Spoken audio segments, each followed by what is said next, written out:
So I'm going to do the integrated masters, and then I'm going to go and do a PhD, and then I'm going to go and be the next Brian Cox. I'm going to go and be a physicist because that's what you do with a physics degree. Hi, welcome to Potential, a podcast from the White Rose Industrial Physics Academy, in which we talk to physics students about the good times, the hard times, the ups and the downs of starting a career. It's about falling over and then picking yourself back up again. It's about finding your path and then changing direction completely. If you're in the middle of your degree and wondering, what happens next? We're here to help. My name's Chris Stewart, I'm your host for this podcast, and in this episode we follow our wise physics graduates as they navigate the complicated street map of their early careers. We'll see them start down a road, only to realise they're going completely the wrong way. I have no affinity or love for teeth, never have. We'll watch them confidently cruising along until they're forced to take the next exit onto an unfamiliar detour. Yeah, it was scary, I'm not going to lie. I knew nothing. I didn't know what I was getting myself into. And we'll learn about different styles of career navigation. Pick a good target and then wander in that direction. In this episode, we'll talk to Harry. I am currently a teacher at Ewlands Academy, which is in North Sheffield. Xanthi. I am an automated test engineer at BAE Systems Digital Intelligence. Jonathan. I am a European patent attorney and I work at a company called Appleyard Lees.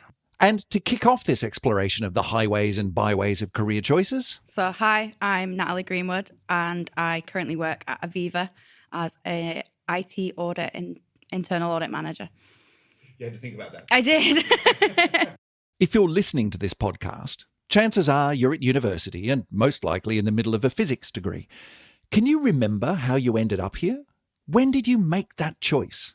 So the choice was heavily influenced by my high school teacher. In school, Natalie hadn't been thinking of a physics degree, but her teacher convinced her it was a great path to explore. Initially wasn't supposed to do physics at A-level, kind of got my arm bent in a nice way to do it, and just kind of went from there. I think his enthusiasm and kind of passion for it passed on to me, and decided this is kind of what I want to do, where I want to go, knew it'd be a useful degree, and went from there. Sometimes the choices we make can seem a bit odd in retrospect.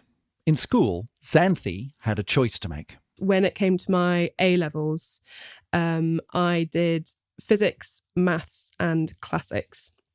And I was unsure when it came to choosing my subject, which one I wanted to go for.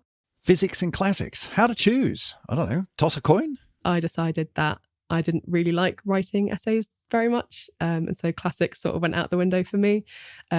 Physics was the one I went for. Funnily enough, I did end up writing quite a lot of reports, but my classics essay writing came in handy there. Ah, yes, that well-worn trope. You don't have to write essays in science degrees.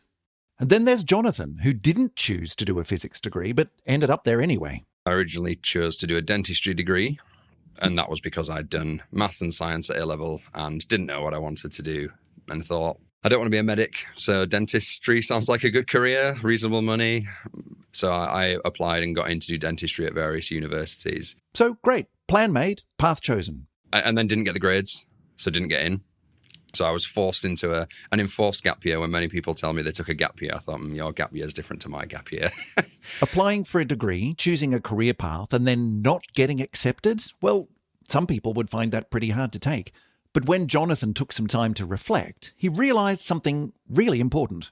I have no affinity or love for teeth, never have. In hindsight, I'm very glad I didn't get into dentistry and I'm very glad I'm not a dentist. That's no slight on dentists out there, but it definitely would not be a job that I would enjoy, I don't think. So while he worked away at various jobs over his enforced gap year, he thought hard about what he wanted to do next. When I eventually came to the decision of wanting to do physics, I thought, well, that is a good career decision because it doesn't close any doors and it's certainly a sort of well-respected, will give me the right skills to do anything within reason. Obviously not be a dentist, but... Which, as we've established, is probably a good thing for Jonathan anyway. Another of our graduates who changed direction pretty drastically is Harry. As a physics student at York, he was thinking about jobs in the city after graduation, something in finance or accounting. So, in second year, he diligently started doing all the things you're supposed to do to build up your experience and fill out your CV. I did things like the investment SOC or something had their tests for if you want to go into finance in terms of London-based investment banking, like do these aptitude tests, things like that. So I was doing those at the start of second year. So I was very much keeping it in my mind. And then a strange thing happened. It's very much kind of a fork in the road type moment. I was filling out a application for a second year summer internship for, I think it was Deloitte or something, one of the big four accountancy firms. And it was just that box where it says, why do you want to do this? And I couldn't even think of nonsense. I couldn't even think of a nonsense reason to put in the box. And so I just closed the window, I just closed the application, never finished it. And it's one of those moments where you can see, well, if I thought of some good quality nonsense, or if I'd actually really wanted to do that and being able to fill it out, maybe that's where my life would have gone down. Forks in the road. Those moments where you're confronted with the question, well, come on then, what do you want to do? And it turned out not accountancy was the answer. Harry's life changed direction completely. He wound up in China, learning Mandarin and eventually becoming a qualified teacher. We explore Harry's story in more detail in our episode on work and travel called Where in the World. So have a listen to that one for all of the ups and downs of Harry's global career to date. So, remember Natalie, who chose to do physics at university in part because of her A-level teacher's enthusiasm and encouragement? She leaned into that decision hard. Once I settled on physics and I was like, I'm going to do the integrated masters, and then I'm going to go and do a PhD, and then I'm going to go and be the next Brian Cox. Like, that's what I'm going to go and be a physicist, because that's what you do with a physics degree. She knew it was a great choice for a wide range of potential future careers. It's a very good degree to have. You know, the skills you get and the knowledge you get is so transferable. In the back of my mind, knew that was always there. But yeah, no, 100%, I was going to do a PhD. I was going to be a physicist. I mean, the next Brian Cox, right? So when she got to university and started along her chosen path... I hated it. I absolutely hated every second of my first year. So that's not great. And look, it happens, right? Natalie's university experience just wasn't right for her, and she really struggled. To be honest, I can't remember much of it. I think I just kind of got my head down, went to the lectures and things kind of I needed to, got the exams done and the reports that I needed to, and felt like I was just doing the bare minimum.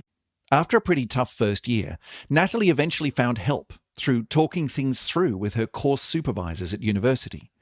They couldn't make all of her problems go away, but at least they could show her she had options, including changing from an integrated master's to a 3-year degree.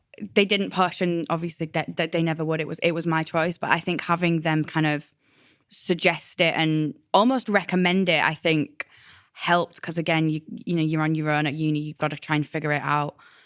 My parents, neither of them kind of understood what I was trying to kind of explain and how to make this decision and things like that. So I think having somebody there that recommended it helped make the decision and kind of come to terms with the masters and the PhD isn't for everyone, and that's fine. So it was nice having that there rather than them just being like, well, it's your choice. In the end, it was her decision. But knowing she wasn't alone, she had people she could talk to who could help her to step back and reevaluate. That was crucial in helping Natalie work out what path to explore next. Of course, that's not always easy. If she wasn't going to be a physicist, did Natalie have any other plans in mind? At the start of second year, absolutely not. Absolutely no idea. Right. Well, then you do what students in that position have always done. You look around and see what's on offer. Complete potluck, to be honest with you. I remember just scrolling on my laptop one day, stumbling across KPMG's summer internship scheme back in Leeds. So thinking, this sounds quite interesting. Let's just kind of apply. Didn't put too much thought or effort into the application, which I know is hard for some people to hear. Applied to it and got it. So yeah, was incredibly lucky to land that as, I don't want to say easily as I did, but yeah, it kind of all paid off. Look, she'd had a hard time. I think we can give her this one. And with an internship, at least she could relax a little. At that point, kind of had that in the bag and just kind of was like, I'm just going to roll with this, see what happens. And then if needs be, I'll figure it out next year. The internship turned out to be more than just a stopgap. It showed Natalie that in backing away from her original plan, there were new possibilities to explore. Completely different world to what I'd ever imagined. Completely different, but really kind of enjoyed it, like the structure. Yeah, just being in kind of the working environment and feeling like I was making a contribution to something, I think really helped that kind of, again, keep me motivated to think, okay, there is other things outside of a PhD that, you can do. And even better than that, having done the internship, they had offered me a place on their graduate scheme, I think the last day I was there. So I knew I was fine. yeah, Natalie had been through some hard times, but with some help and guidance, a deep breath, some determination, and a bit of luck, she set out along a new road. Another of our graduates wound up in a grad scheme after her degree. When Xanthi was a physics undergrad at York, did she have a clear idea of what she wanted to do afterwards? No. I'm hoping that it will magically come to me someday and I'll go, yes, light bulb moment. That's exactly what I want to do. But I continued through university, enjoying my course, enjoying the things I was doing, but still not really knowing what I was going to do with my degree at the end of my time at university. I just had no idea. Well, she had some idea. So I knew I didn't want to go into research. And I didn't want to go into a PhD or anything like that. I wanted to go out into the big wide world and get a proper job, as some people say. To get a proper job, Xanthi researched loads of grad schemes and other possibilities, put in a bunch of applications, got lots of rejections, progressed through a few interviews and assessment centres, the sum total of which was 2 job offers at the end. So one of them was as a physics teaching assistant in a school. And the other one was for this graduate scheme, BAE Systems graduate scheme. So I thought, well, okay, for me, I go into teaching or I go into a 2-year scheme where they can show me lots of different bits of the business, lots of different skills. And then again, I can whittle it down to maybe what I'd like and what I don't like. So I chose the graduate scheme because that to me felt like it gave me more options. That's the great thing about many grad schemes. You get to have a good look around a bunch of different areas and roles within the organisation, and the employer gets to find the right fit for their potential new employee. I like to have a change of scene every now and again. I don't like to get bogged down doing one thing all the time. So for me, 6 months was perfect because it was like you've got enough time to come onto a project, to learn all you can about that area of the business. So by the end of the 6 months, you're like, right, okay, I've covered this area of the business. I know how it works. I've met all these people. I want to go and do something a bit different now. And at the end of her 2-year scheme, Xanthi was offered a job in an area she enjoyed as a systems engineer in BAE's Navy Ships Division down south. She settled in, made a bunch of new friends, understood what she was doing, which is always nice. But there was one thing missing from her brand new life and career. So I'd met my partner at university.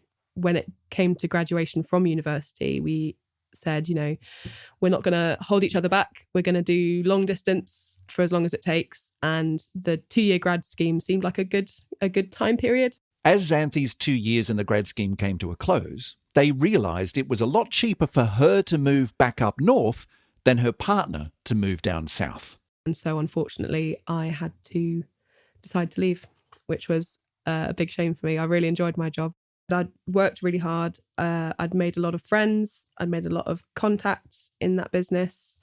I knew what I was doing. So to move completely was a big shock. But it was something that they both knew they wanted, and so she got on with it. Xanthi started looking around for something new. And this is where the sheer size of the BAE organisation was useful. So I actually knew that BAE had an office up in Leeds for the digital intelligence arm of the business. I was like, okay, well, maybe I apply to go and work up there. And it's not like a complete change of scene. It was a slightly easier move than completely moving to a completely different business. Staying within the organisation means you know how the payroll works, but BAE employs vast numbers of people across the UK and dozens of countries overseas. And so she prepared herself for what was essentially a brand new job. Fortunately, Xanthi had done some work in a sort of similar area during her grad placements. When I was applying, I thought, actually, I have done some of this before. I don't know an awful lot about it. I've not had any proper training in it, but I have a little bit of experience in it. So maybe it's not going to be totally new to me, maybe, hopefully. Still, it's a big change, saying goodbye to the familiar, moving back up north and hitting the reset button. Yeah, it was scary. I'm not going to lie. Which brings us to Jonathan, someone else who hit the reset button early in his career. When I actually applied to do physics and went onto the uni course, at that time, in my mind, I wanted to be an academic. Because at the time, I liked studying physics and I liked discovery and finding out new things and all that aspect of science. After the wrong turn towards dentistry, he knew that with a physics degree, it doesn't shut any doors, it keeps all the doors open, and what I am most interested in right now is physics and science, and I will become an academic and a professor. I thought I'd go into astrophysics and study the stars and the cosmos. I soon realised that definitely wasn't what I wanted to do. not the astrophysics part anyway. But he was still set on a PhD because he still wanted to explore some research physics. Plus, it also keeps on track for if you want to go into academia, postdoc, professor, etc. And has the nice side effect of also delaying any life choices in case you want to go into a different career. You can just delay it. So he applied for several PhD programs in very non-astrophysics areas. Biophysics, soft matter, again, that kind of halfway between physics and medicine or biology or materials.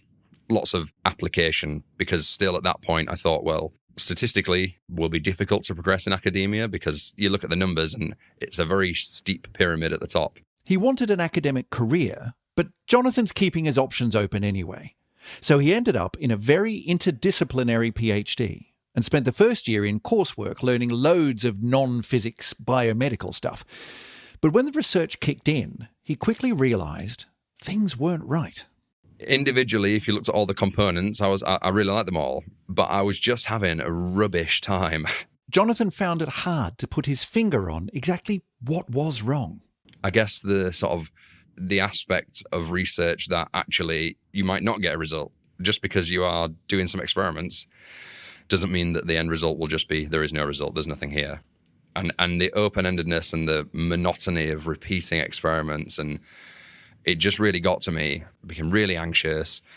Yeah, I just spend all my time doing anything but, or trying to do anything but the research. In the end, it doesn't really matter why. Clearly, Jonathan's life wasn't going great at this point. Looking back, I think sort of mentally I was struggling a lot more than I thought I was at the time. Jonathan knew it was time to quit his PhD.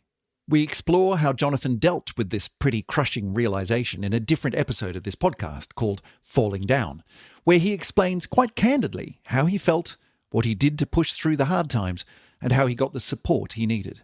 In the meantime, here's a quick summary. After several difficult conversations with his 4 PhD supervisors, Jonathan took a month's break from his research to think. But he knew it was time to go, and so he used that time to look around and start applying for jobs. I knew at that point I didn't want to go into research, obviously. And then I thought, well, what can I do with a physics degree? The answer is quite a lot. Many of his friends had gone from their undergrad degrees to jobs in finance or consulting, but Jonathan wanted to stay a bit closer to science. I ended up applying to lots of tech jobs, so software engineering. I applied to cybersecurity consultancies and some more engineering type roles. And then I also applied to patent attorney roles. I mean, if it was good enough for Einstein. It's a really nice combination of legal and scientific. People in tech were obviously very high demand. It's exploding. There are always going to be lots of jobs in tech. Similarly, as a patent attorney, there are very, unshockingly, very few scientists who then also want to become lawyers. It's a very, very small profession. If he'd been offered either a tech job or a patent attorney job, that would have been easy. But as often happens, the universe had other plans. On the same day, I was offered a patent attorney trainee role at Alpi Adleys, and I was offered a software consultancy role at BAE. It was a fork in the road, and I had to decide what to do. Ultimately, the choice was clear. The patent attorney job won out. It was a more set career path, and I thought it would be more interesting and more variety of, because you're looking at all kinds of different technologies. And I thought that is a job that's going to keep me most interested and most engaged. And that's what I want to do.